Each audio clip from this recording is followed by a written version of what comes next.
네, 윤종식 대리와 함께 마감 전 전략 살펴보도록 하겠습니다.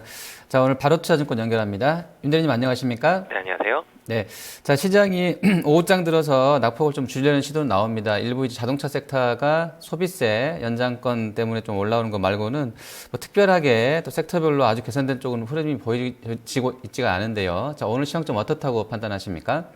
네, 오늘 시장도 상당히 좀 방향성이라든지 이런 부분들을 판단하기가 좀 어려운 그런 시장으로 보입니다.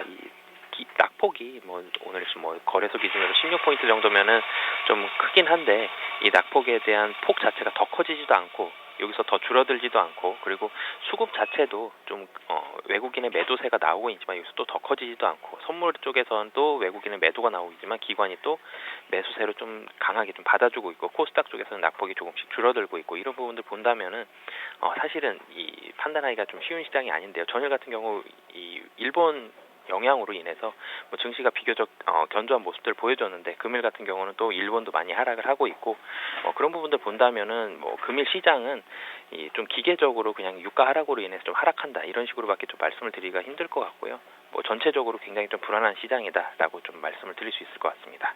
네, 자 그럼 종목별로 보겠습니다. 사실 상승 종목 수가 좀 부족해요. 지금 하락이 훨씬 더 많은 점유율을 차지하고 있는 상황에서 지금 오늘 주신 쪽은 이제 SK케미칼, 롯데케미칼, 또 GS홈쇼핑 주셨습니다. 자, 먼저 SK케미칼은 좀 어떤 재료가 있다고 보십니까? 네, SK케미칼 같은 경우는 중장기적으로 모멘텀이 있다라고 보시면 될 것 같습니다.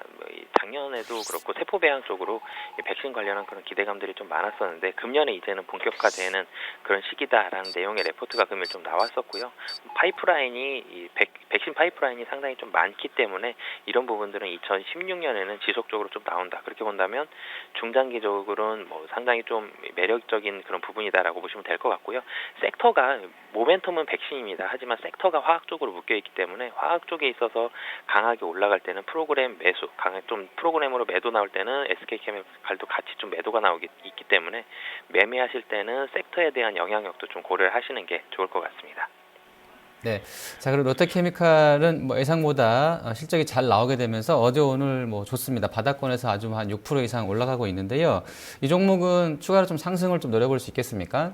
네, 사실 실적이 이렇게 좋을 거라고는 예상을 못했는데 예상치를 상당히 좀 많이 웃돌았습니다. 그렇기 때문에 좀 박스권 상단 부근 정도까지 올라왔는데 여기에서도 올라가게 된다면 훨씬 레벨업 한 단계 더 30만 원대로 충분히 레벨업 할 수 있는 그런 영역에 진입했다라고 보시면 될 것 같고요. 금일 수급은 연기금 쪽에서 매도가 나오곤 있지만 외국인과 투신 중심으로 해서 매수세가 들어오기 있기 때문에 좀 단기적으로 좀 세게 올리려는 이 투신 쪽 자금들이 좀 상당히 좀 긍정적이다라고 보여지고요. 그리고 4분기 같은 경우는 비수기임에도 불구하고 시장 예상치를 좀 상회를 했기 때문에 이런 부분들은 굉장히 좀 시장에서 긍정적으로 보고 있다라고 보시면 될 것 같습니다. 네, 자, 그리고 GS홈쇼핑입니다. 이 종목은 농심처럼 현금도 좀 많은 축으로 나와 있고요. 실적도 예상보다는 좀 잘 나온 것 같습니다. 오늘 한 7%가량 또 급등하고 있는데요. 벌써 17만 한 4천 원 선까지 와 있습니다. 어떤 대응 필요하겠습니까? 네, GS 홈쇼핑 같은 경우는 이 수수료율이 좀 낮아질 것으로 예상이 되면서 영업 레버리지 효과가 커질 것으로 이렇게 보여집니다. 하지만 이런 수익성 개선과 좀 반대되는 부분에 있어서는 이 TV 채널 부진 그리고 모바일 채널에 있어서 성장률이 기대치보다는 조금 떨어지고 있기 때문에 이런 부분들은 좀 상반된 이런 부분이다라고 보시면 될 것 같고요. GS 홈쇼핑은 이런 긍정적인 부분만 가지고 금일 상승한다는 고 보기보다는 좀 바닥권에 있어서의 올라가는 그런 기대감, 바닥권에 있어서의 그 반등에 대한 기대감도 같이 반영돼 있다라고 보시면 될 것 같습니다. 그런 부분들이 좀 복합적으로 작용하는 그런 모습입니다. 네, 연속해서 하락 종목 보겠습니다. 자, SDS는 지금 이재용 부회장 지분 매각하고 나서 좋지가 않아요. 거의 10% 이상 오늘까지 좀 급락이 단계 나와 있는데요. 오늘 20만 2,500원 선까지 빠져 있습니다. 이 종목은 좀 지금이라도 좀 파는 게 낫겠습니까? 네, 사실은 SDS 같은 경우는 지분이 많이 줄어들었던 그런 이재용 부회장의 지분이 2.05%가 줄어드는 영향으로 인해서 좀 크게 하락을 하고 있습니다. 하지만 지금 삼성전자, 삼성물산 그리고 이재용 부회장 그리고 여러 우호지분까지 합치면 50%가 훨씬 넘기 때문에 이런 부분이 2.05%를 매각한다고 할지라도 삼성전자에서부터 뭐 떨어진다, 벗어난다라고 당장 보기는 쉽지 않습니다. 하지만 단기적으로는 지금 수급적으로는 상당히 안 좋게 작용을 하고 있고 외국인 중심으로 해서 매도가 상당히 좀 많이 나오고 있기 때문에 이런 부분들은 부담으로 작용한다라고 보시면 될 것 같고요. 단기적으로 보신다면 뭐 다시 반등에 대한 그런 양봉이 좀 길게 나올 때까지는 다시 단기간의 반등은 좀 쉽지 않다라고 보시면 될 것 같습니다. 네, 자, 그리고 LG 디스플레이는 4분기에 어닝이 좀 부진했던 이후로 하루 반등하고 나서는 계속 좀 약세 흐름입니다. 이 종목은 어떻게 좀 전략을 짜야 될까요? 네, LG 디스플레이도 실적이 좋지가 않았었습니다. 매수 관점에서 말씀을 드린다면 좀 장기적으로 좀 보셨으면 좋겠고요. 패널 가격이 좋지 않았기 때문에 이런 부분들보다는 OLED 쪽으로 접근을 하시는 그런 부분들이라면 장기적으로 좀 접근을 하셨으면 좋겠습니다. 패널 가격에 대한 부분들은 실시간으로 좀 체크를 할 수 있기 때문에 그런 부분들은 체크를 하시면서 좀 짧게 대응하신 분들은 패널 가격 보시면서 대응을 하셨으면 좋겠고요. 중장기적으로는 분명히 좀 유리한 부분들이 있지만 단기적으로는 아직은 우려감이 시장에서 좀 더 많다라고 보시면 될 것 같습니다.